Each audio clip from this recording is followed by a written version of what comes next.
मौसम से मुतालिक ये अपडेट आपके साथ शेयर कर रहे हैं। आपको बता रहे हैं कि महकमा मौसमियात ने कराची समेत सिंध के मुख्तलिफ शहरों में बारिश की नवीद सुना दी। महकमा मौसमियात ने कराची समेत सिंध के मुख्तलिफ शहरों में मानसून के दूसरे स्पेल की पेशन गोई जारी कर दी है। आपको बता रहे हैं कि महकमा मौसमियात का यह कहना है कि आइंदा 24 घंटों के दौरान से इतवार तक कभी हल्की और कभी तेज बारिश का इम्कान है। महकमा मौसमियात के मुताबिक मानसून हवाएं कल रात से मशरक़ी सिंध में दाखिल हो गई थी, जिनके बायस 23 जुलाई तक वक्फे से बारिश का इम्कान है, जबकि सिंध के मुख्तलिफ अजला में आंधी और गरज चमक के साथ बारिश की भी तवक्का है।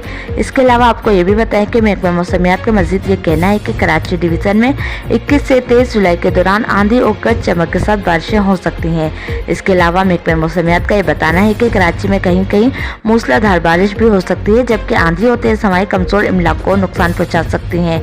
आपको बताना है कि मीटर ऑफिस के मुताबिक आवाम को बारिश और आंधी के दौरान मुहतात रहने और एहतियाती तदाबीर इख्तियार करने का मशवरा भी दिया गया है।